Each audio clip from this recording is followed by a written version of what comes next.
Death is something a lot of people are afraid of. Some people do not want to think about it, others do not want to talk about it. But death is a part of life. Even as Christians, we are promised that death is not the end. However, a lot of Christians still do not want to talk about this phenomenon. Many near-death experiences abound. Some people have narrated their stories, saying they have seen different things when they die. Some see light, angelic beings, a man in white, a place of torment.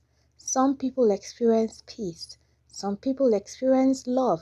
We may never know how true these individual stories are, but from these stories we can say one thing for sure. Something happens on the other side. Being dead doesn't end it all. In this video, we'll talk about some interesting stories, starting with Adam's story. Adam was doing some woodwork in his shop when a device eked into his hand, electrocuting him. His heart stopped for 11.5 minutes. He said it was like someone flipped a switch and all his senses were overwhelmed. It was one of the most excruciating, painful things he had ever experienced, he said. Thankfully, Adam had a friend with him who had recently taken a high-voltage safety course. His friend disconnected Adam and called for Adam's wife, who is a cardiac registered nurse. They immediately started CPR and quickly called 911.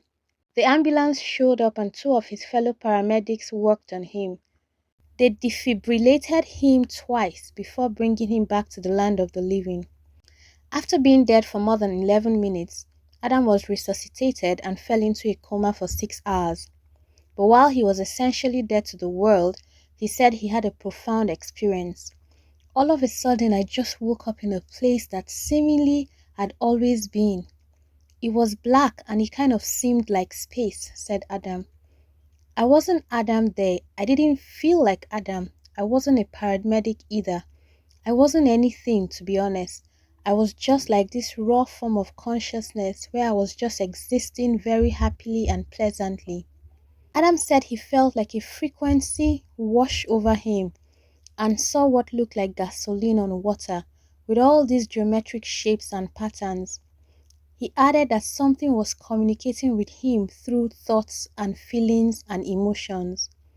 I just started fading into the fabric of universe, he said. It was so warm and peaceful and pleasant. After waking up, his sense of time was kinda all over the place and he didn't feel quite at home in his own body. It actually took me a while to feel comfortable in my body again, Adam said. It took me a couple of months. I just felt so foreign in my body. The experience was indescribable, he said, adding that it took him a while to be able to put it into words. Now this is the story of Adam, narrated after he had died for 11 minutes. Now let's look at our story number 2, and in this case we'll call him Kelvin. Kelvin fell asleep after taking sleeping pills on top of pain pills and a few drinks. He wasn't ignorant and he knew the possible consequences, but he said he was in a bad place and he had pushed things like this before, but this night he stopped breathing.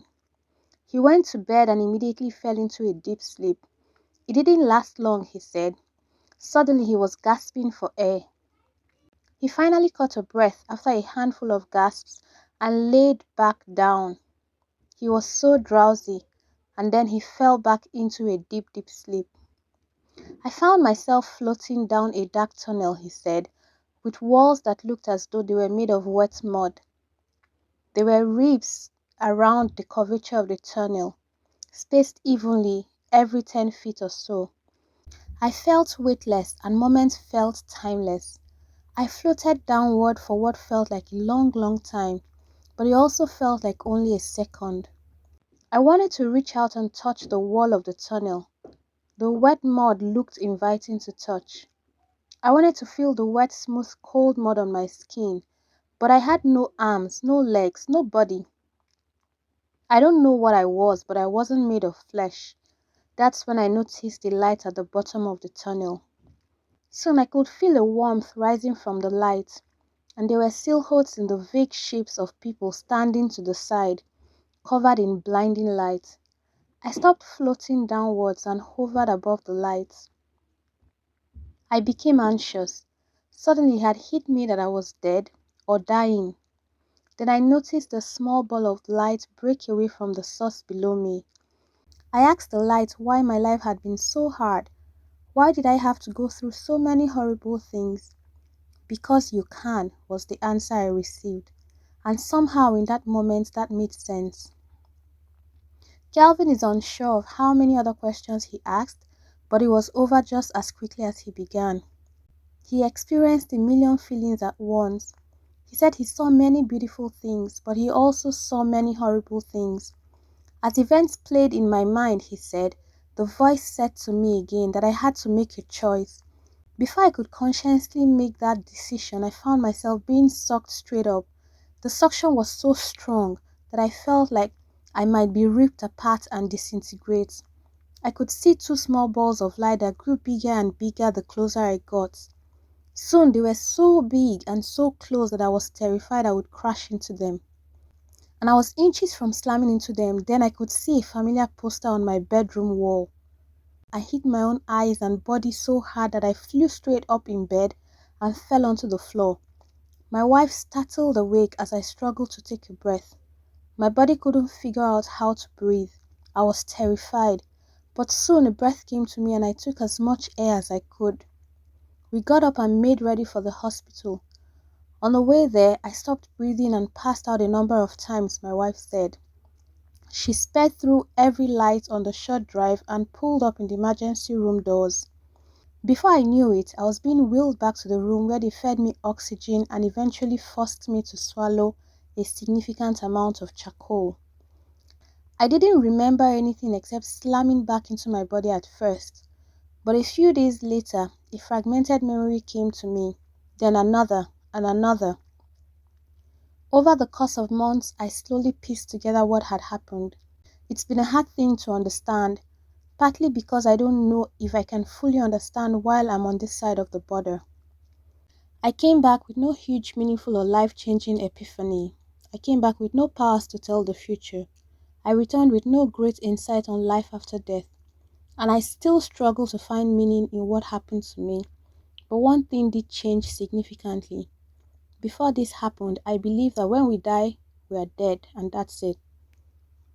Now, although I still don't believe in God, he said, I'm definitely a spiritual person. I feel more complete now that I'm more spiritual and I'm mindful of my acts. Here are two interesting stories of near-death experiences, or death experiences as some people call it, because these people actually stopped breathing. If you've heard similar stories or you've had an experience, please share in the comment section. Also, do not forget to subscribe to the channel, share with your friends, and like this video. Thank you for watching. See you in the next one.